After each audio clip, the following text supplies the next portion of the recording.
Hello, everybody, and welcome to the kick-off conference call for the Jim Rohn One-Year Success Plan. I'm Chris Widener, and we have on the line with us today the one and the only, the legend, Jim Rohn. Jim, you with us? Hey, Chris. I'm delighted to be here. Good. Hey, I want to get right into it because I know that the people who signed up for the one-year program are excited to be on the call. They're already starting to get their materials and dig in and plan for the upcoming year. So I want to give them a good, solid time with us today so they can really get off on the right foot. So I want to just first of all ask you, how do you feel about the folks as they're getting involved in the one-year program? What are you looking forward to for them as they get involved in this area of personal growth and commit themselves to doing it over the course of a one-year period? What kinds of things are you looking forward to for them? Well, first of all, Chris, it reminds me of, in 1955 when I met Mr. Earl Schoaf, and he started me on a new journey. My parents gave me an excellent foundation, but economically, to really turn my life around, plus learning skills that I didn't have before, and that whole journey of personal development started for me in 1955. So when we do seminars or a coaching program like we're doing here, it reminds me of those early days when discovery for me just turned my whole life around. Yeah. In a very short period of time, like about 6.5 years, I made my first fortune. But that was just the money part. The most important part was, the person that I was becoming, learning skills, refinement of personality, learning how to set goals, all of that. I'm just reminded of those early years when I began my journey. And with my mentor, it was about 5 years. And then unfortunately he died. But we do have this program now, and I'm just excited to draw. We've drawn from all of those experiences I had that I've put into, CDs and videos and DVDs and books and all kinds of forms. And now this one-year mentoring program. And I'm just excited about those ideas affecting someone else. And then, of course, the ultimate goal is for those to be greatly affected by the one-year course and then pass on the ideas to someone else. Sure. Because that's how you never know then how far it's really going to go. Right.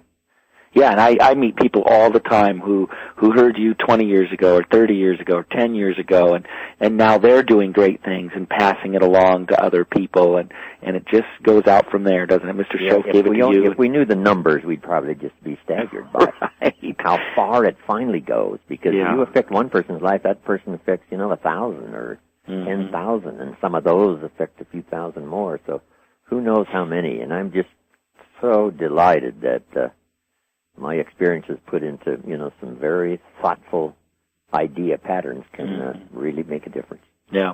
Well, I want to think back to that early years for you, 1955s, and there were other people who were given the same opportunities to grow personally that you did. And, the old adage that, two people are given the same opportunity. One walks through the door of opportunity, the other doesn't. We had a lot of people who are on the call. They're saying, yeah, I'm going to do it. I'm going to get committed to it. I'm going to take the bull by the horns. I'm going to read the book and then the emails and listen to the audio programs, etc. What could have gone wrong for you back then? What are the traps that people have to be aware of as they start out on this that they face all of us, really, and they could have faced, or they did face you. You could have fallen to them, but instead you persevered, you stuck to it. What are some of the things that as they get involved in a personal development program that they're going to have to be aware of, that they're going to have to overcome? Well, I think any program you start, just commit yourself to say, I'm going to learn everything there is in this program, even if it's a 1 hour, 2, 3 hour seminar. Commit yourself to take notes. It's easy to just sit back and maybe enjoy it and listen, rather than committing yourself to be the best student you can possibly be. And you don't even have to agree with the author nor the presenter of the seminar, but the key is to get it, just to see if there might be something there that by the time it's finished, it will have affected some parts of your life and your business and your future that will have incredible meaning for you and your family. And then what just about the discipline of it? Because the program has a lot of material that comes with it. How does that discipline play into it, and the need to really stay on top of things and not allow other things to encroach their time, but to really stay on top of the material so that they progress through in a timely fashion? Well, I think you have to realize that it's really an investment of, some time and some money, and you want to, get the greatest value from your time and your money. You could treat it casually and just to see what might happen by a casual listen or a casual approach. But if you do the more serious approach and really apply yourself, I know sometimes I give like a 2 or 3 hour seminar, and halfway through, I've lost some of the people. But, those who stay all the way through, commit themselves. Some might even grumble a little and say, this is a long time to listen to one person. Right. But if they really commit, it's like sitting in a classroom in school. Right. You have to stay there till the bell is over.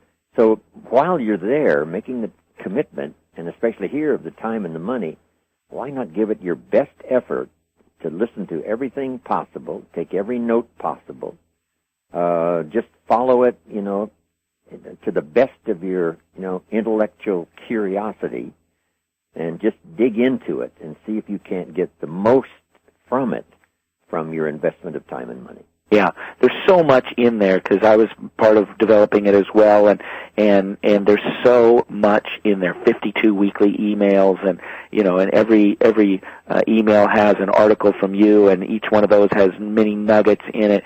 So many just things that you could mine from it. And a casual reading of it really doesn't do it justice, nor will it allow people to really gain from it what they could. They might gain something from it, but what they really could gain from it is the big difference, it sounds like what you're saying. Part of it is like university, instead of stretching it out over like 3 or 4 years, you just compacted it into one. So you do have to really concentrate to get it. But it's a shorter time span rather than, 3 or 4 years, 1 year of commitment.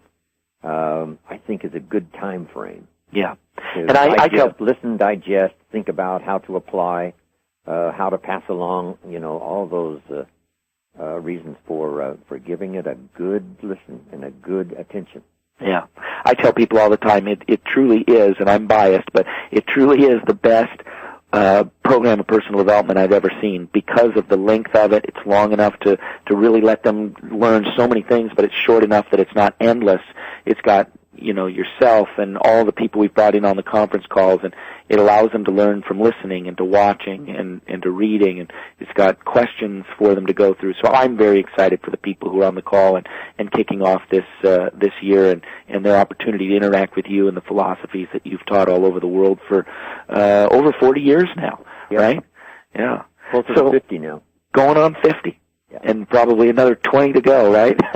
Because before I did it, shared these ideas formally, I shared them, in building my own businesses with people who worked for me. But formally, past 40 years, headed for 50. That's awesome. Well, one last question before we get into the very specific pillars that we talk about over the course of the year. This is a question that I've sort of made myself ask all the time, and I want to get your thoughts on it. What separates the successful from the unsuccessful? When you think about, I look at families, you have a family and they'll have 4 kids, and some of those kids will go off and be successful, and others won't. And you got classrooms, you'll have 20 kids in a classroom. Some of those will go off and they'll be successful, and others won't. What is it? I mean, it's not nature. It's not just who you're born, what family you're born into, or any of those kinds of things. What do you see as the people who become successful versus those who don't achieve what they could? Well, part of it, and that's why this concentrated effort on influence is so important, I think, in this 1-year program. I know a family very well, had 2 sons, and sure enough, one became a model citizen and the other one went to jail. What makes the difference? I think part of the discovery of that situation was the influence started in school. This boy got around this group and went one way, the other boy got around this group and went the other way. And sure enough, the influence, starting in those early years in school, took one of those boys off in a direction that I'm sure he, to this day, regrets. Fortunately, he's, made a great comeback. But that's it, Never mistake the power of influence and the positive influence of good ideas that can trigger your own imagination to the possibilities is just the best way to go. And then try to shut out all the other negative stuff while you're in progress, right? Yeah. Don't let anybody steal your time that you're investing now in this program, because that's easy to do. Time is like capital. It needs to be invested, and we wouldn't let anybody steal our money, right? Right, yep. When I'm traveling, right, I change my time. wallet from my back pocket to my front pocket, right? Mm-hmm. Just so somebody, won't have the temptation to steal my money. Mm-hmm. But you got to be just that careful with people stealing your time. It's easy for somebody to say, hey, let's go, and you say, well, this is the fourth week, and I'll just pass on this one and go do something else. But to the best of your ability, for everyone, and that includes you and me, Chris, right? Really paying attention until it's finished, and guarding against the thief that steals your time. Yeah. To do it. I remember a guy called me once, and he said we started talking. He had just called me, and I said, "What are you doing?" He said, "Oh, I'm just killing some time." And I thought, "Oh, so you thought you'd kill some of mine too while you're at it?" That's true. It's not enough as it is. You don't want to kill any. Right, yeah. We're going to talk about associations later on in the call, but that does bring up a good point, and that is, would you suggest that people partner up with somebody else as they go through this? Maybe they've started, but they didn't get their friends involved in it. It's not too late to get a friend to join up as well. Does it do better to go through with a partner where they're bouncing ideas and I would each other do accountable? That. That's why when we do seminars, the family comes, or a husband and wife come, or friends, people who know each other come, sit through the seminar, and compare notes when it's over. And it's just surprising what one person hears and the other person doesn't hear. And then conversation, and maybe even a little debate. Someone says, well, I think that's a great idea. And someone else says, well, I'm not too sure that's going to work for me. But that's all valuable conversation. There's a healthy part of debate that helps us to decide on the refinement of good ideas. Yeah, you think about the founding of the country and how much debate there was in that was hot and heavy back in those early days. Yeah. Federalism versus the states and all of that. That was, finally they got it refined. But you can't hesitate to, engage in a conversation, especially with people who have the same, meaningful purpose of getting the best from what they're hearing. Yeah, the old proverb, as iron sharpens iron, so one man sharpens another. The concept is actually of the iron grating against each other is what the picture, the word picture is it's sharpening as it grates up against each other. That's why we have at least the two-party system in our form of government, is to debate great ideas. Somebody says, I got a great idea. I say, fine, put it on the table. Let's ask some questions. So we ask 3 questions, and the guy says, hey, I never thought about those questions. I withdraw my great idea. Right. It's not so great anymore. We're glad we didn't try it or invest any money in it. But, that's it. Debating, thinking, pondering. So I just don't want anybody to just, listen and believe what I say. I really want to stimulate thought and stimulate conversation. Yeah. So if you're on the call today and you haven't yet got a partner to go through the one-year program with you, find somebody, ask them, invite them. It'll be good for you, but it'll also be good for them. You can make a difference in somebody else's life. So let's start talking through some of the pillars. And the first one that I want to talk about is this concept. You've said it for years, and I just love it, is work harder on yourself than you do on your job. Can you talk to us about that, what that means to work harder on yourself than you do on your job, and why it's so important? Yeah, that comes from that little economic formula that I show. In order to get paid, you have to bring value to the marketplace, the marketplace being the people. And the value is in 2 parts. First, the value you bring, like a product or a service. And second is the value you become.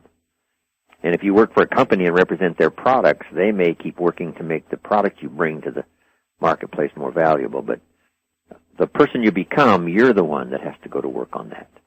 Developing skills, developing personality.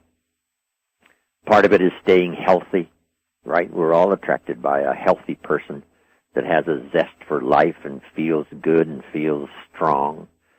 And then a person that's skillful, that knows how to handle the language, knows how to persuade, knows how to teach, knows how to set goals, organize time. All of those are attractive skills that all of us can learn that makes us attractive and valuable in the marketplace. So we don't get paid for, just showing up. Right. We get paid for becoming valuable. You tell the story of taking your check, one of your checks, to your mentor and showing it to him and saying, this is all they pay. Yeah, that was my excuse for not doing well. I said, they don't pay very well. How can you do well when they don't pay well? Right. So I showed him my check and said, this is all they pay. He said, no, that's not true. That's all they pay you. And I got the message. He said, don't they pay some people 3-4 times this much money? And I said, well, yes. He says, well, then this is not all they pay. This is all you get, because that's how, at the moment, that's how valuable you are. Not as a human being or a father or a friend, but in the marketplace, where it counts on economics for the future, that's where your value counts. So the key is to work harder on yourself. Everything from personality to language to skills to being healthy, your philosophy of life, the way you respect other people, all of that composite is what we're trying to go through here in this 1 year. Mm-hmm.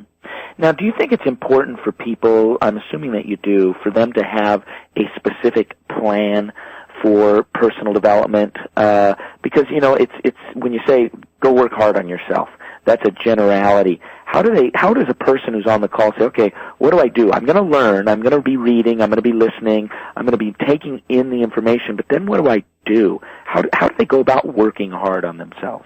Well, part of the working hard on yourself is developing skills. Mm-hmm. One of my seminars starts off with my view of the 21st century, and what you're going to need in the 21st century for economic safety is more than one skill. Mm-hmm. Then I suggest more than one language. So some of my business colleagues that speak, 3 or 4 languages make $3-4 million a year. Yeah. So each language worth $1 million. But then the same is true with skills. Each extra skill I learned starting at age 25 just totally changed my income. And then the third one really changed it. And then the fourth one, and then the fifth one.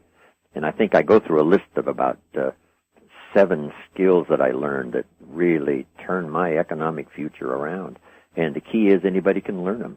And, why not do it now? So the key is not just to study, but to turn your studies into activity. If something provokes you, somebody says, I got to sign up for an evening class and learn accounting or something. The key is to just do that, because every positive move you make that comes from what you're learning and being stimulated and motivated, that's the time to do it. Yeah. Now, another thing that we talk about during the 1 year is this idea of total health. Typically, when you think of the term health, you think of, physical health. He's healthy. It means he works out and eats right, whatever. But we talk about total well-being and this concept that people are more than just a body, but they are also an emotional person, an intellectual person, and then a spiritual person. So I thought maybe we could talk a little bit about each one of those areas and just have you give some advice on how people can improve. And I thought we could start with the spiritual part first, because I know that you have a deep spiritual knowledge and were raised by parents who gave you a great background in that and a great foundation that you still utilize and teach people to today, through to today. How important? My thought on that, Chris, is whatever you believe in terms of spirituality. I've got 3 words. One is don't leave it unstudied. Number 2, don't leave it unpracticed. And don't leave it untaught. So whatever you believe in terms of spirituality, which I certainly believe in, it's, that's part of our life. It is our life. But whatever you believe in terms of that, study it and then practice it and then teach it. And that's how we're going to build strong families for the nation, for the future. I always tell people, too, spiritual questions are the most important questions, because we're going to be dead a lot longer than we're going to be alive, and those are important questions to answer and to find for ourselves. So, now what about this part of us that's not the physical part of us, but it's there because it exists, if we lose our hand in an accident or something, we still exist. This mind and will and emotions, that inner life of people. How can they go about keeping their emotions healthy and their willpower strong and their intellect growing? What are some thoughts that you have on those different areas? Well, first of all, the mind needs to be fed, and that's what this one-year program really is for, is to the nourishment of good ideas to keep the mind healthy, from every source possible. Because you've got to have more than one mentor, to really, to do well. Someone can mentor you in sports or the physical. Someone else can mentor you in spirituality. Someone else mentors you in learning new skills. Someone else mentors you in, how to use your time. And one of the big ones now is, making the proper investments for the future. Right. So that someday you'll be financially independent. That's all in there. Right. So I think is to take from a variety of sources, build a strong, healthy mind that can make wise decisions and learn the debate, both sides of the question, make up your own mind, but keep it healthy. Then the other part of influence as well. My mentor said, stand guard at the door of your mind. Just don't give time to the silly and the mundane. Some people you can be around a few minutes, but not a few hours. Some you can be around a few hours, but not a few days. Right. So just a little hint on that, I think, is valuable. Yeah. Now, and what about spirituality and the mind, the emotions? Part of that is just the ongoing drama. Some of it we have to learn the hard way of making mistakes and then making the corrections. But hopefully I've got a good variety of ideas on all of this that'll tip you off on some things that you wouldn't really have to go through. You could learn up front. What about the willpower? The will is something that exists, but you can't really pour it in a beaker. It's there, and it's one of the strongest components of our life. Some people have very strong wills. Other people have not so strong wills.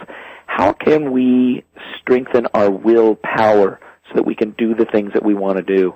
I think it's to just build success for that on disciplines that you just don't neglect.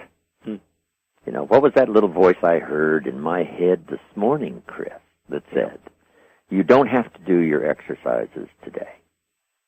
I mean, I'm 76 years old, just celebrated my birthday in Iceland, and unbelievable. And it happens to us every day, all day. Yeah. And we just have to, go on to the positive side of these disciplines and say, hey, these voices are always present.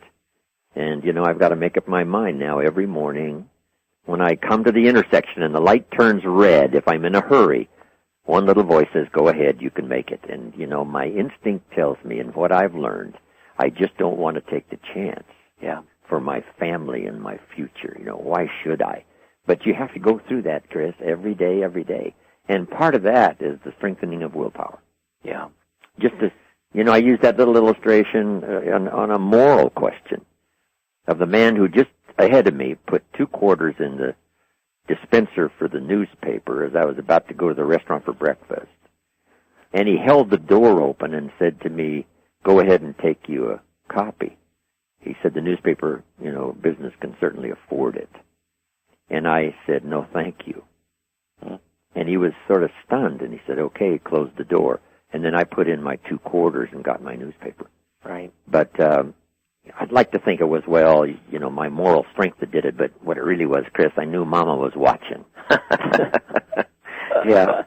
And I thought to myself later, I'm glad I did that, because why would you want to save 2 quarters and feel bad about yourself, the rest of the day? Yeah. Yeah. But that's part of willpower. It's not like some big, challenge that challenges your willpower. It's just those daily little things, not to run the red light, not to lose your temper when the waitress brings you cold coffee, and put in your own 2 quarters and save your self-esteem. Yeah. Well, and choosing to do it when you don't necessarily feel like it. And one of the things I've realized is that even the people who succeed wildly at whatever their chosen endeavor is, they didn't feel like doing it most of the time. people who are successful in sales, they don't like cold calling, and people who save money very well, they like to spend, and people who work out, they don't always like to go out and punish their body on the treadmill and lifting weights. How do you get yourself to do something when you don't feel like it? The best is to relate your whole life to the farmer.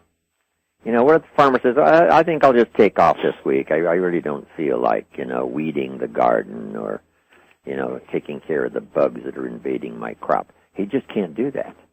And so it's cold one morning. I remember those early days we used to put out the milk, right, in the big milk cans for the truck to come by and pick up these milk cans. You can't just say, hey, it's a little cold morning, I'm going to stay in bed and not put out the milk. Those things you have to do. So the farmer, right, if he wants a crop, he's got like 3 months there of intense effort of making sure it all goes well, It's easier to be a lot more casual, right? If you've got a job or a day you miss, or a business or something you neglect and you think you can catch it up. But, the farmer can't do that. So just think about being a farmer.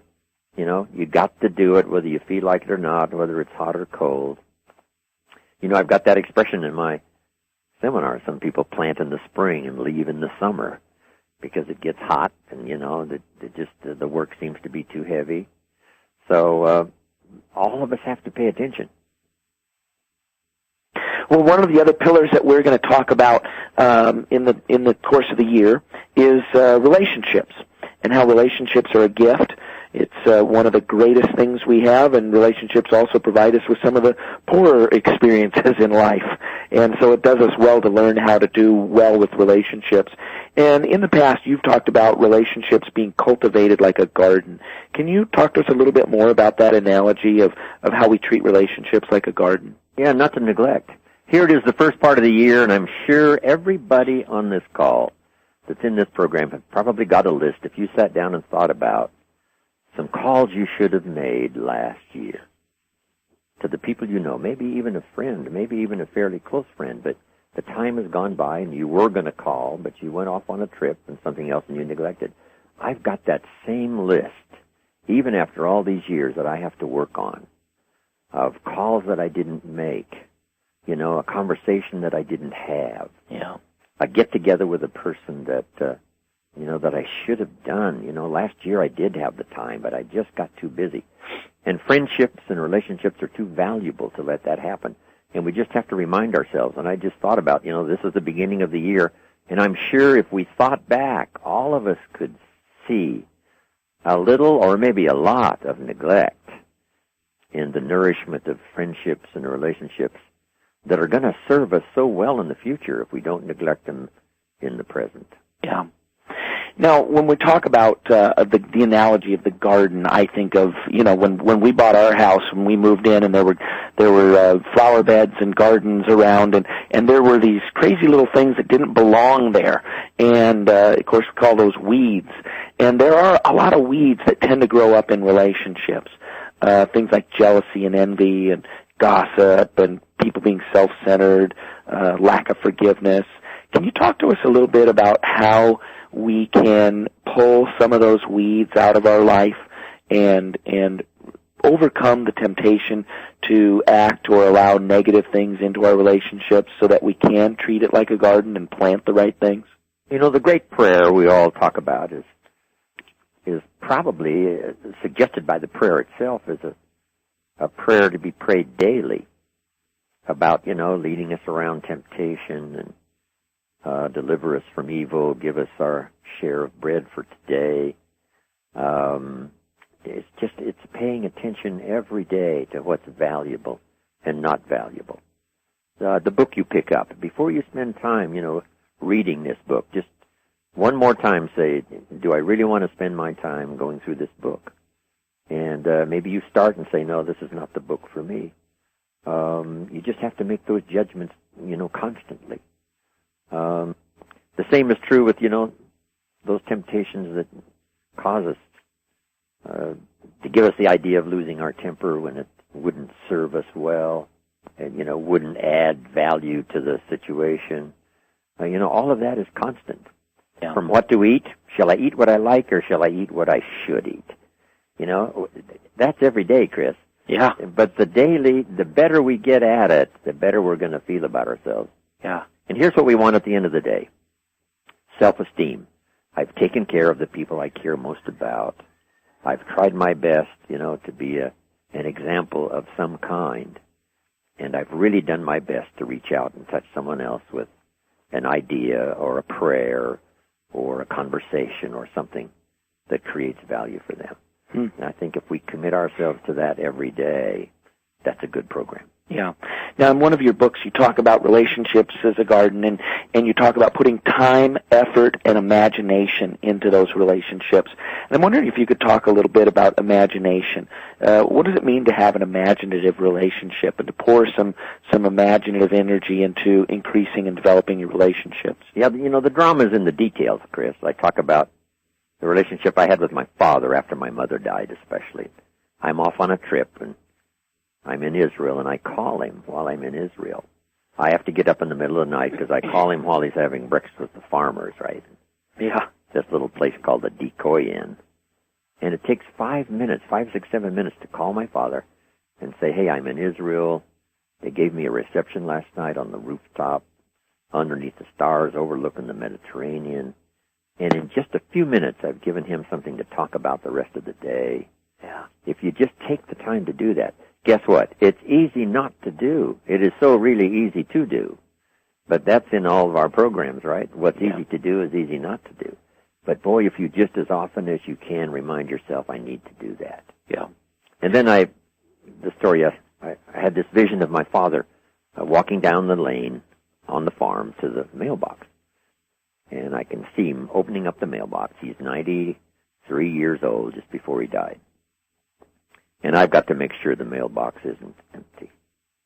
Because how would that feel, right? 93, open up the mailbox, and it's empty. Mm. So I had this vision. I got to make sure something's there, even if it's just a postcard. Huh. And then when I would come back home from my travels, we'd get together, and he'd pull out these stacks of postcards, because he kept them. And I would give him all the details of where I was and what I did that wouldn't fit on the postcard when I sent it. And that's just a little small thing, but it'll serve you well if you'll just think the mailbox must not be empty. Yeah. I've got to take care of that. I've got to take care of that. And whether it's a conversation that you postponed for the last 90 days, you've got to catch up on that. So just remind yourself constantly, because all of us leading busy lives allow other things to keep us from organizing those small little details that can make so much of a difference in a relationship. Do you think it's harder today, as a person who's been able to live over the course of a number of decades, do you think it's harder today because of how busy the world is, or even the technological advances which we thought would give us better relationships? Do you think it's the same, or if it's harder, or if it's easier? No, it is harder. Is it? Yeah, I travel around the world. I just got back from Mexico, and this week I'm on my way to the Philippines and Hong Kong, and then Japan, and then after that Bogota, Colombia, and then on the rest of I'm going back to Russia this year to lecture, and Europe and Asia. But traveling's hard work, and sure enough, to squeeze in the calls you got to make, and the people you got to see, and the conversations you've got to have. And now I've got grandchildren right in university and school, and all of that composite of staying in touch and doing worldwide business like I do, it is an incredible challenge. But hey, the technology's there, and now we got the video thing, right? Where my family's off in New Zealand, my daughter and her husband, and he's one of the art directors of a new movie they're putting together. Oh. So we got the video, right, where you can see each other and talk back and forth and stay in touch. So if you use that, every means possible of staying in touch. Mm-hmm. And then these details of not missing the birthday and the anniversary and all those times that are important, it is a collection of stuff that's really challenging, especially in the busy 21st century. Yeah. Well, let's talk a little bit about goals. And at the beginning of the year especially, goals are extraordinarily important as people are beginning to set aside their year and what they want to accomplish and those kinds of things. And you do something that you call the Goals Workshop. Right. And I'm wondering if you could give us an abbreviated version of of that in terms of what can folks do as they're starting this one-year plan, and they're going to get a whole month on goals, but what can they do to say, you know what, I really want to take this seriously, decide what I want to do, and then go out and do it? Yeah, the key is you got to give it some thought, and that's why we spend some time on it, to give it some thought. But in a simplified version, it's decide what you want and write it all down. That's about as simple as you can make it in one sentence. You know, who would you like to meet this year? And you make that list. What books would you like to read? This one's been recommended, and this one's been recommended, and you've seen this one at the bookstore, and you said, I think I should read that.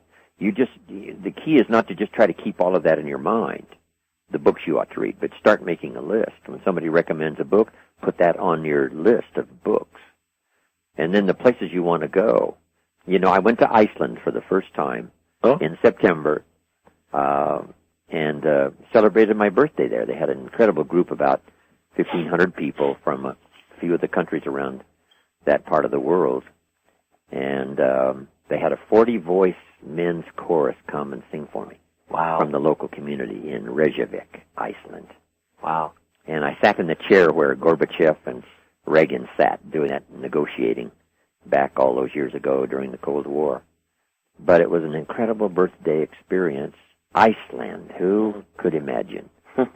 And that was on my list. When the wheels touched the runway, I had a chance to check it off my list. Yeah. So, you know, where do you want to go? What do you want to do? What countries do you want to visit? What experiences would you like to have?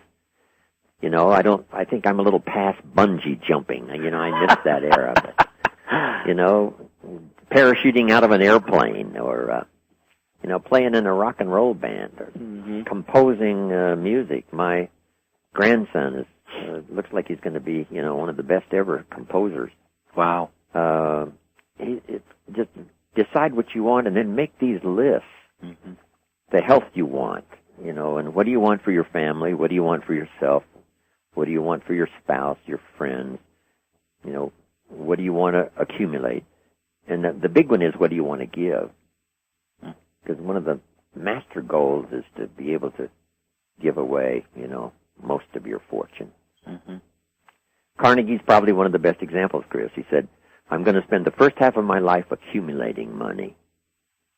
And in the steel industry that he built, he accumulated $400 million.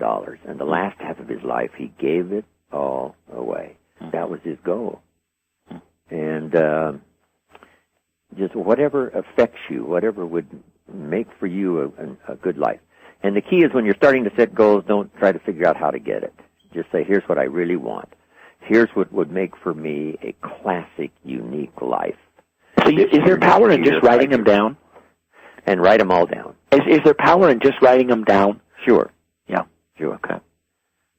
Then the subconscious mind begins to work on it? I don't know, you know, I don't really go through all the mysteries, because some things are just mysteries and you don't know how they work. Right. All we know is they work. And it works best for me.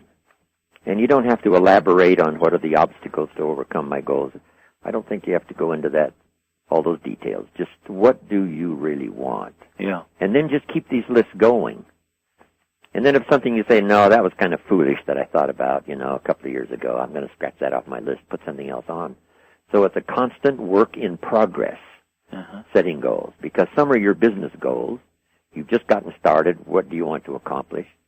You've just gotten a job. What do you want on, you know, as a career? What do you want to unfold for you, right, in the next 2, 3, 4, 5 years? So it's always a work in progress. Yeah. You know, I wrote... Then the key is to teach it. You know, teach your children, you know, what do you want? What do you want for your life? Over the next 10 years, what would really make for you a fantastic, unbelievable life? What is that list, you know? Rather than in their head, I think it's best to put it on paper, because then you think more about it, and it becomes, you know, more intense and more real than just thinking about it. And then, of course, you have always taught that you set a goal not for the accomplishment of the goal, but for what it makes of you to accomplish it. That's the ultimate purpose, and all the things, you know, I wish and desire for my life to be, is that it, in the end result, makes of me the kind of person I really would like to be. Yeah. And that's the important thing at the end of life, is who we've become, not just what we've accomplished, but who... Because Earl Shoaff gave me that classic example. said, why not set a goal to become a millionaire for what it will make of you to achieve it? Yeah. I had never thought of it like that before. Yeah. The person you have to become to be worth $1 million. Yeah. And he said, once you've become a millionaire that way, now you can give the $1 million away because what you've become is more valuable than what you got. Right.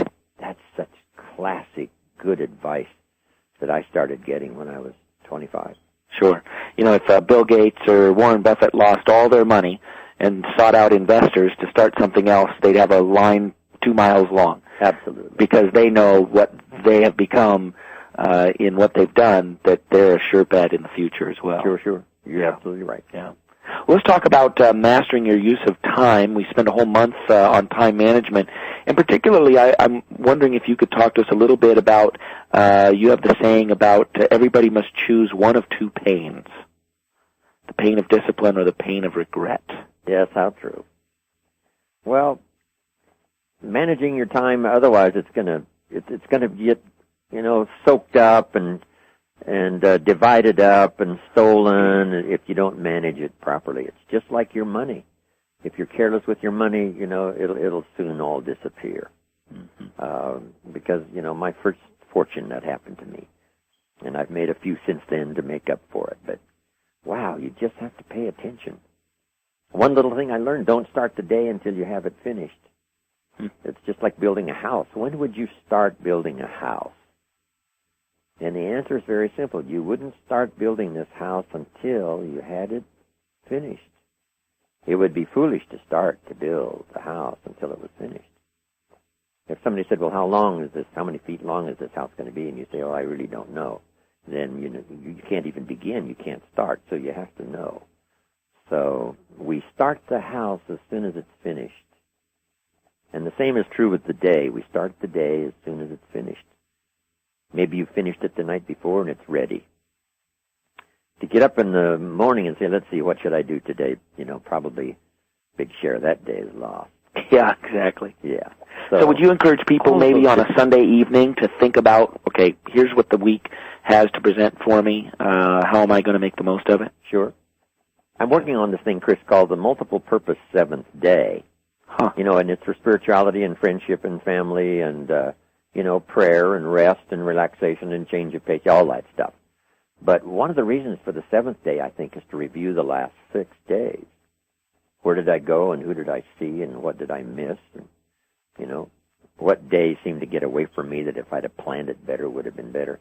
If you review those last 6 days, make the corrections now and invest that into the next 6 days coming up, you can't imagine how much better those next 6 days will be. As it relates to time management, you have a saying, success is nothing more than a few simple disciplines practiced every day. Can you tell us a little bit about that? Yeah, a few simple disciplines practiced every day, or a few errors in judgment, right? Repeated every day. Yeah. Errors in judgment we usually repeat because disaster doesn't fall at the end of the first day.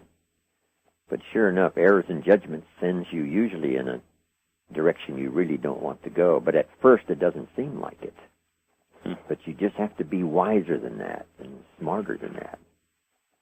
Just like the illustration we use, Chris, of one guy builds his house on the rock, another guy builds his house on the sand.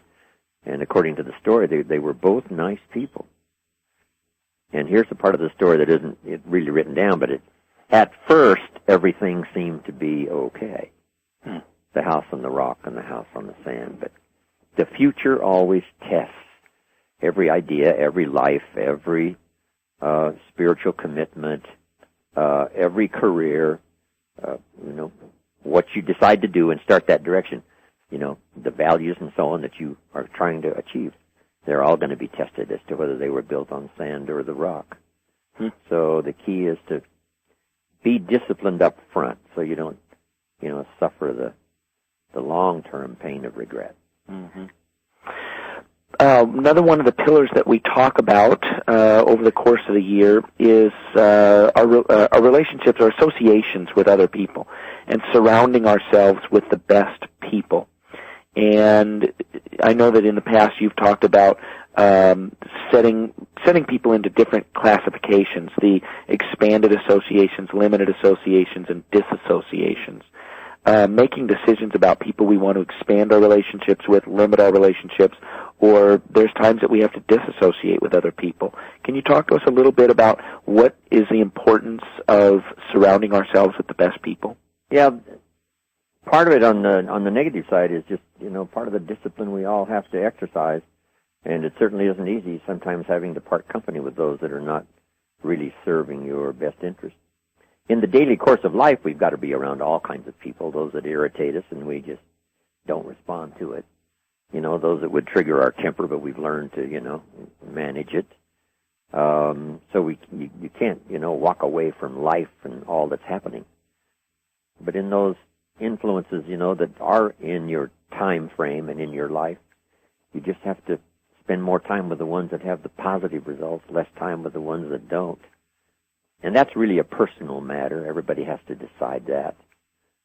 As parents, aren't we always saying to our children, especially with their schoolmates and the friends, I don't think this person is good for you.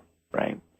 And sure enough, our children may say, no, this person's all right, or a daughter says to us, no, John's going to change. I know him well, and I know he's a little rough around the edges now, and he loses his temper, and so, but, I think he's going to change. And we always give our children the best advice we can, not to be tempted because of some other attraction that's got some problems that you just won't serve you well for the future.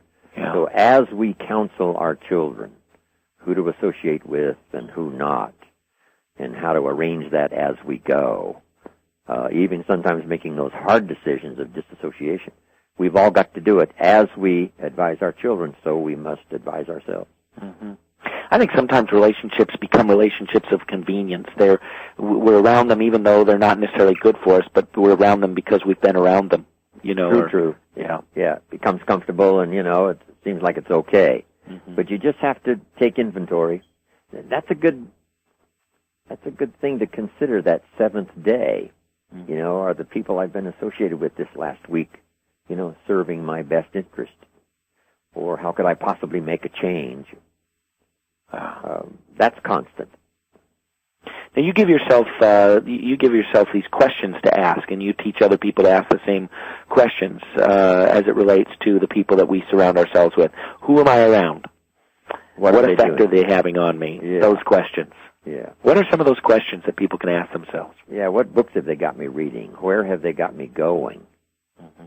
What have they got me doing? And the big one is, what have they got me thinking? Mm-hmm. Am I being persuaded by someone? And that's not going to serve me well in the future.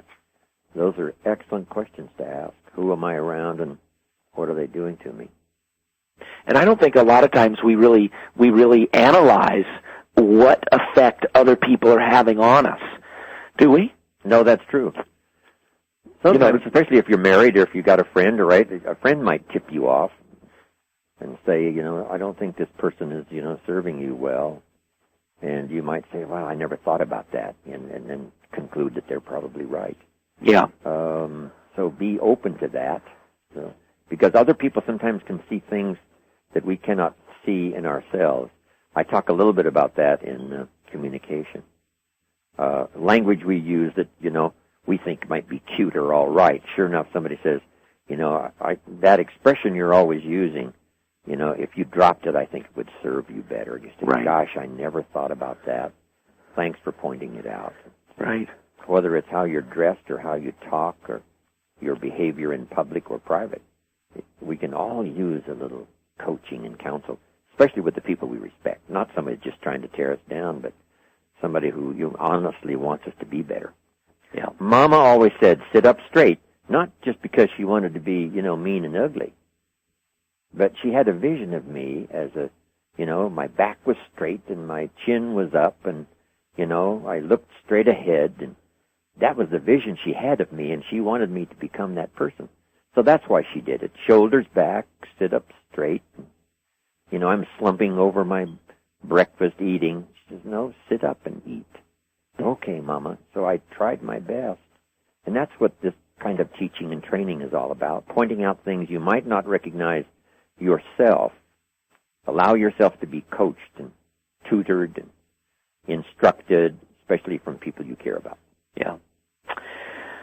stuff. Another one of the pillars that we talk about is being a lifelong learner. And, of course, in a way, we're almost preaching to the choir here with the folks who, they're in a learning program. They've invested in it. They've paid their money. They've got the materials, and they're digging in. But can you talk a little bit about one of the statements that you have made that's one of your more popular and famous quotes, I would imagine?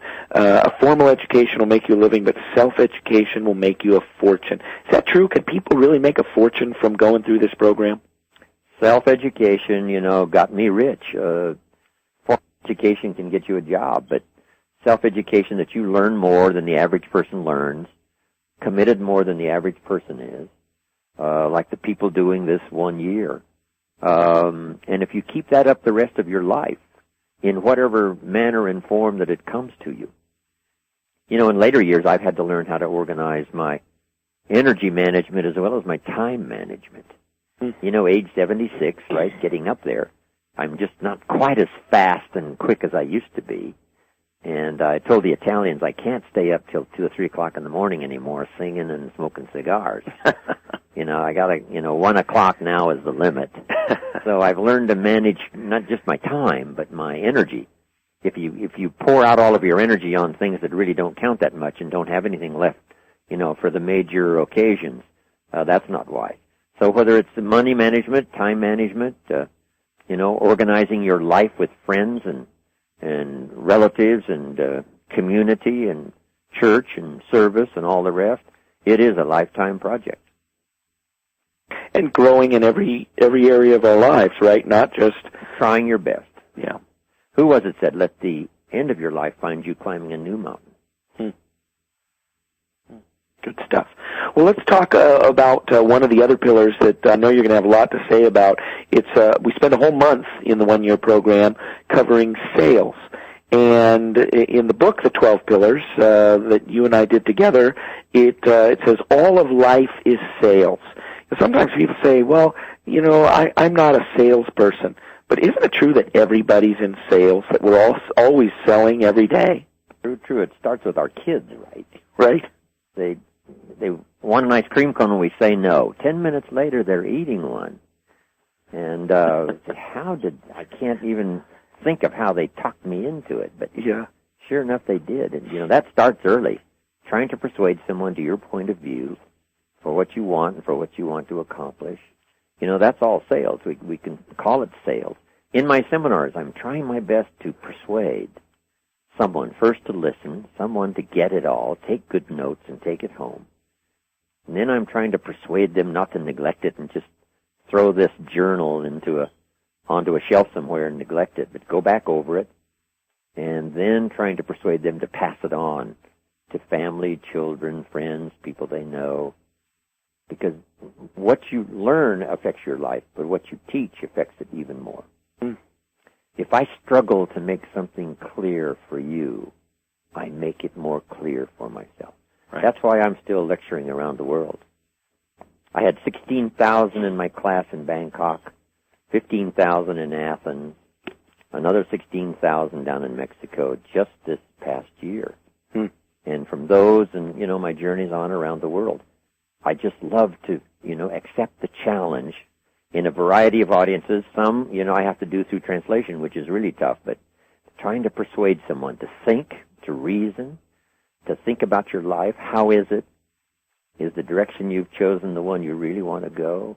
Have you been drifting off course on this, or this? And all of that information can be so valuable at a particular time, especially if the time is right and the crowd is right and the emotional content is right. It can be life-changing. And over this period of this year's teaching and training, the same thing can happen. Ideas can just absolutely change your whole life for the future. So what advice would you give to people who are in sales? I would guess that most of the people who are on the call today are in one way, shape, or form part of the sales industry. What are the keys, as you see them, to being successful in sales? Part of it is, having enough contacts. You got to talk to lots of people every day. Yep.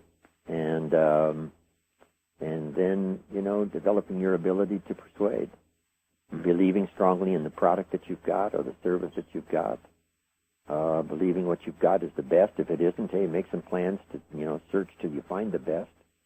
Once you've made that decision, this is the best, I am on a good track here. These products are good, this service is good. Then the rest of it is just developing those skills of getting someone's attention, getting them to listen. The subject on communication, helps so much in this idea of, making sales. A big share of it, as you and I well know, is consistency and discipline, doing it every day. It's so easy to say, well, I've made a couple of sales this morning, I can take the rest of the day off. Not knowing that if you've made a couple of sales, you've probably got some momentum going. And if you put in now a good, long 14-hour day, you might even pile up a record. But it's easy to get faked out. Yeah. Just like that little voice I heard this morning that says you don't have to do your exercises. In sales, you're confronted with this all the time. I've done enough for today, or whatever. The battle of the mind is the most intense. But that's where, the victories are, that if you make the right commitment, the future can just multiply in incredible numbers. Yeah. Well, let's talk a little bit about money. I know that people love to talk about money, and money makes the world go around in a lot of different ways, and we do spend a whole month on finances and money, and yet there's a twist that you've always put on it that I love, and that is that income, which everybody loves, seldom exceeds personal development. We get the cart before the horse sometimes, don't we? Yeah, sometimes your income might take a lucky jump and rise, but unless you rise in personal development, maybe leadership skills or, commitment to being the person you really want to be, then income usually comes back down. So the key is to be challenged. Always growing and building yourself up. My friends, that have been in business and done extremely well, like Mark Hughes, but when the company hit, 500 million, the question was, can this young kid who only went to the 9th grade in school master the skills to run a company doing 500 million? And the question just remained, because you can start something and have it run off and leave you behind. Sure. To where, you started it, now it's really going, and if you don't keep up. So the question was, can this kid develop the skills to negotiate and deal with government agencies around the world? Can he solve problems at that level? And then the company doubles, does $1 billion a year. Huh. And then the question is, can this young kid double his skills, double his commitment? Can he solve problems at that level, deal with accountants and lawyers, something he was never trained to do? And sure enough, the good surprise was he was able to do it. But that's the key. That's just one challenge. But that's the key. When something develops, can you keep up? That's the key. And that's a constant process. And I suppose that's why some people stall then, because they get to a certain place and they're not continuing to grow themselves and they've just kind of topped out? True. Okay. Performers, like the big star performers. We all admire someone who, even though, advanced in age or whatever, still gives 100%. Yeah. They could just coast along on their reputation and who they are. But no, if they're going to give a concert, they give 100%. They might not give as many, and they can't hit the high notes quite as clear. But one thing you couldn't fault them on was not still doing their best. Yeah. Boy, that's a great reputation to have. Not only that, it's a great feeling to have personally. Yeah. Now, you also have said for years and years, and it's one of my favorite quotes that you've always said, because there's so much power in it that most people just don't get, and that is that profits are better than wages. Can you talk to us a little bit about that? Yeah, I got that early when I was 25. Profits make you a living, wages make you a living, which is fine. Profits make you a fortune, which is super fine. Yeah. It's hard to multiply your income, your paycheck by 2, 3, 4, 5, 10, but it is very possible to multiply your profits by 2, 3, 4, 5, 10. Once I understood that, at an early age, 25, I started working on profits as well as my income on my job. And very soon I was able to concentrate just on the profits. Made my first fortune, which slipped away, and then have made a few fortunes since then. But it's true, profits are better than wages. When I go to Russia, I talk capitalism, which, they've needed, that, especially these last 10, 12 years, having chased away communism, now embracing democracy and to some extent, and economics called capitalism.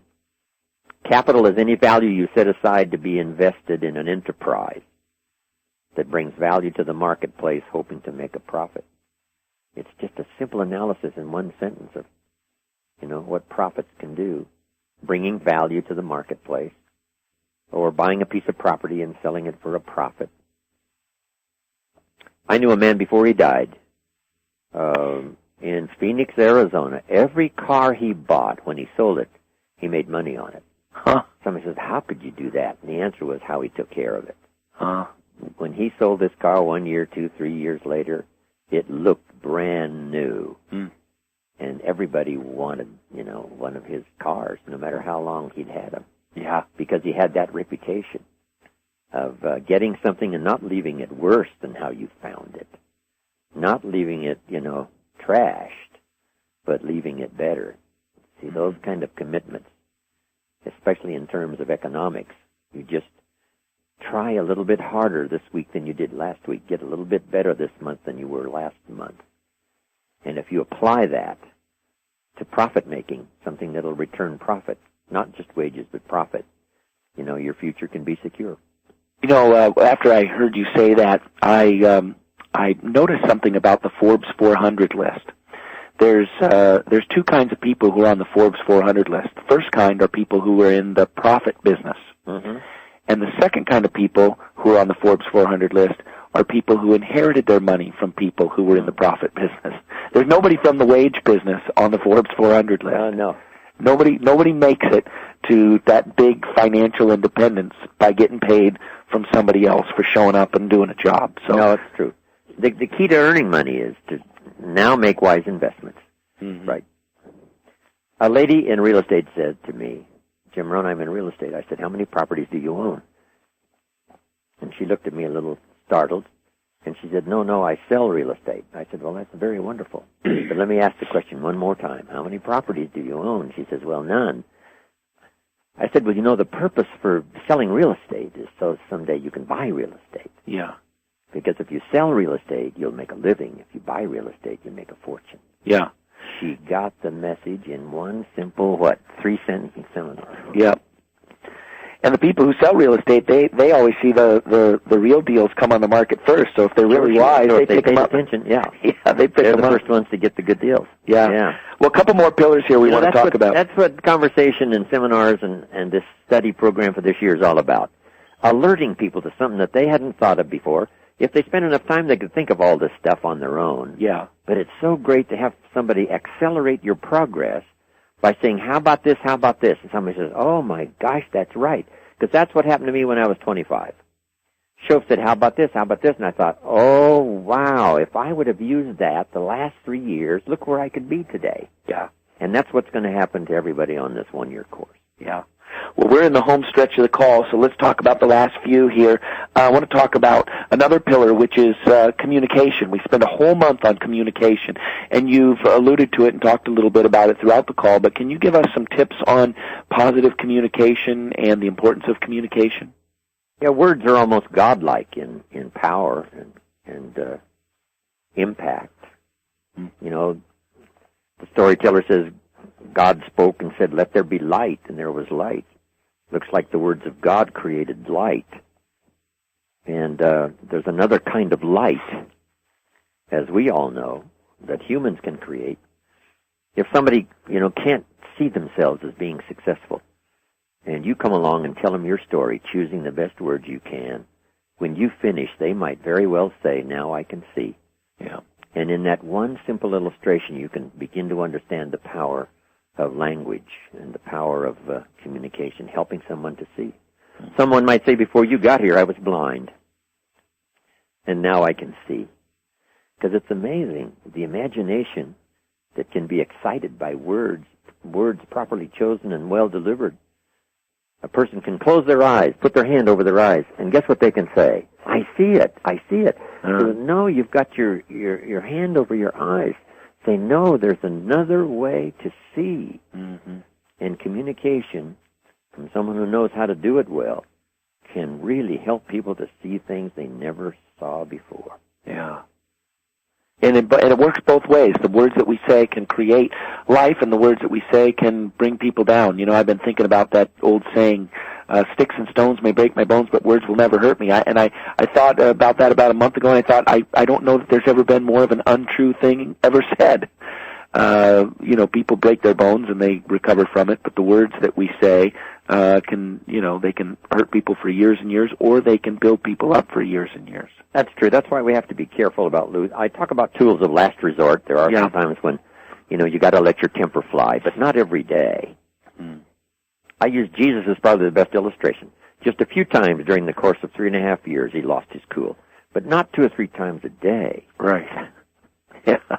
He didn't carry that bullwhip around with him all the time. Just on those rare occasions when it served him well. Yeah. But if you do it every day, first of all, you build that reputation that you don't want, and it doesn't serve you well. So that's one of the things to learn early is, you know, the management of communication so that you use it wisely and not carelessly.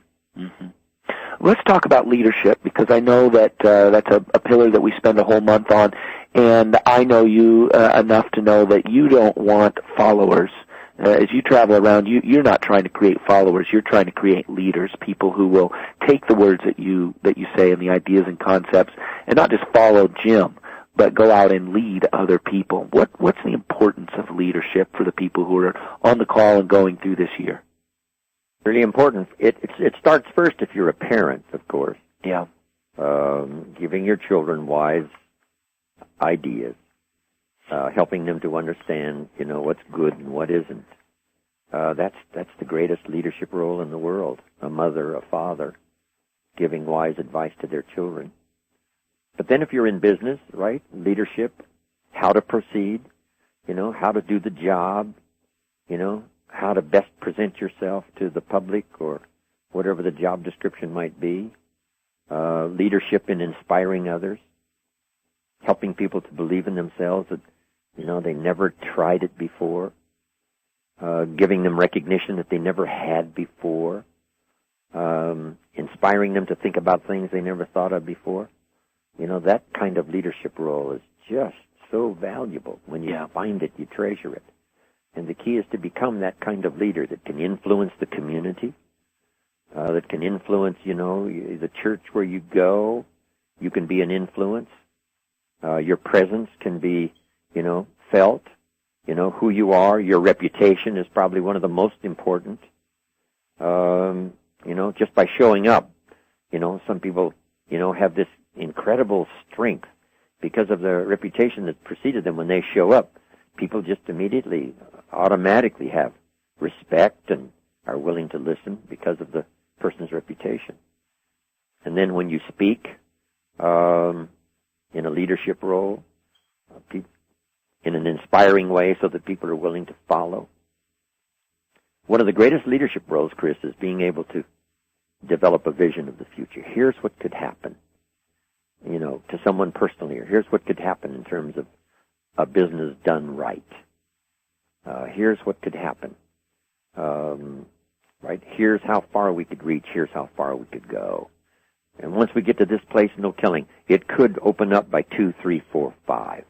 And being able to look into the future, bring it back to the present, and help somebody see it so clearly, they're willing to make a stronger and better commitment. You know, that part of leadership is just so valuable.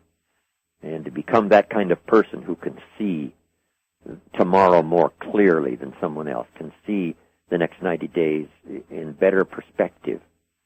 And a leader is also one who can, you know, see maybe approaching dangers, something that might not serve us well or serve the business well or serve the community well. Being able to see it, that kind of leadership is valuable, I think, especially these days. It seems like we need more and more leaders. We see people flame out all the time and fall from their positions, and it's one of the things that I'm most excited about the 1-year program is you're enabling people to really become good, strong leaders with great inner fortitude and morality and virtue, and to go forth into their communities and churches and businesses and families and lead people so that it makes our country stronger. Well, that's one of my visions for doing all this.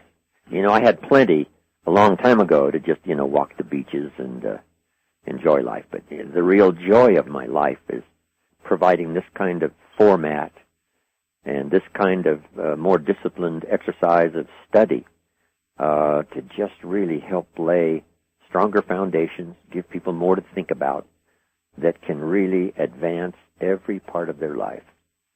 And the leadership role, of course, is important because that way I have this vision of, not just those that are taking the 1-year course, but the people they're going to touch. Yeah. And that's one of the major reasons why we did it. When I speak to an audience, of 1,000 people, I don't just see the 1,000.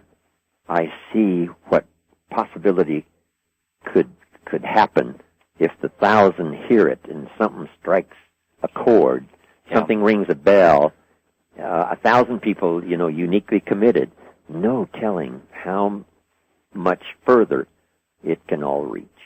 Well, I write a book, and I don't just see the book. I see the unseen audience reading the book and then passing it on and passing it on. And I think, wow, no telling how far this book can go. Well, I remember a couple of years ago when you received the Masters of Influence Award from the National Speakers Association. And we were there together, and I remember as they were introducing you, the person speaking asked the question of these, I don't know, there must have been 3,000 speakers there, people who travel around daily and speak all over the world. And they said, how many of you would say you've been significantly impacted in your life or business by Jim Rohn? And I remember out of a crowd of 3,000, it looked like 2/3 of them raised their hand.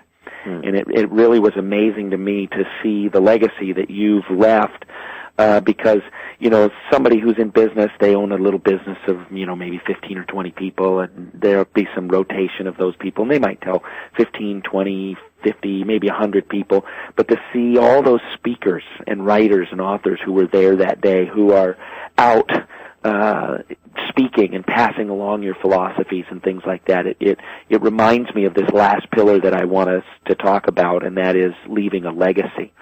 And I saw that day very specifically. I've known it otherwise, but that day specifically I saw the legacy that you're leaving in this idea and this concept of telling the world around us of these good ideas and these good concepts. But every single person, every single day is building the legacy that one day they're going to leave. Can you talk to us a little bit about how to live our lives now so that when we are gone, we have left a great legacy for other people?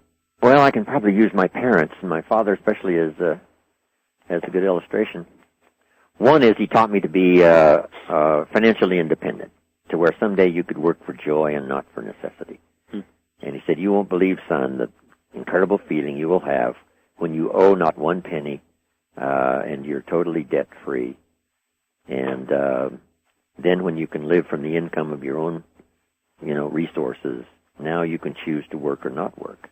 And that's fun because now you can work for joy and not for necessity. That legacy that he left and taught me that was just unbelievable. Then he taught me, always do more than you get paid for. These were little seminars my father did that some were just a couple of sentences long. Always do more than you get paid for to make an investment in your future. Wow, that didn't occur to me how valuable that was until later.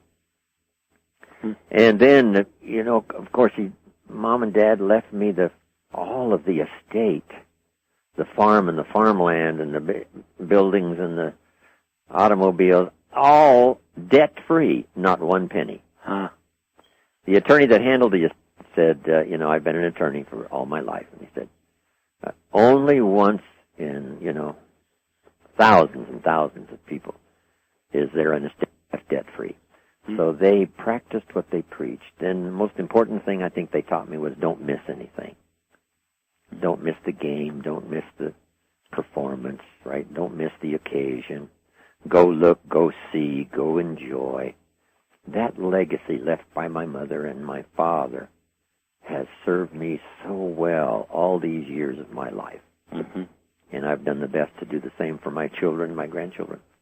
Huh. And that's what life is all about. That's it, doing the best you can while you're here, and then having it, said, here's a person who affected people's lives, someone who did their best, develop their life with honor and dignity, all that reputation to leave behind. That's it. Well, Jim, as always, it's a great pleasure to be able to talk to you and to ask you these questions and have you give so many of these great answers for the folks who are going to be going through the program. The proof in the pudding is that we've had 99% retention rate for this program. People just don't quit for much of a reason at all. Yes, and, yeah, it's amazing. I'm so pleased about that, Chris. And, I want to welcome everybody. Wish that we could all be together, all these months, person to person. But that's why we developed it in this format, because it's just not possible. So study well while I'm off to, Japan and Russia and Europe and South America and the rest of the world. Everybody study well. And as often as possible, we'll get together and have another call. So thanks, Chris. Thanks now, to all of you. Speaking of getting together, in March, there's going to be a 2-day event.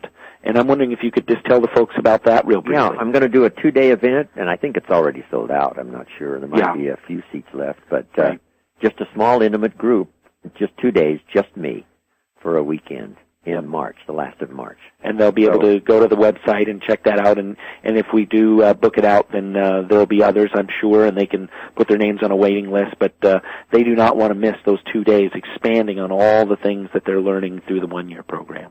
Right, Chris. Give a call, everybody, and, see if you can, see if there's a seat that might be available for you. The 2-day I enjoy more than anything because it's enough time to cover all these subjects in great detail and hopefully with inspiration. Right. Thanks, everybody. Well, thank you very much, Jim. Take care. Thanks, Chris. All right, everybody, that's the end of the kickoff call for the one-year program, the Jim Rohn one-year success plan. We will talk to you in the future on future calls, and we are going to look forward to a great year. Take care, everybody. Happy New Year. Bye-bye.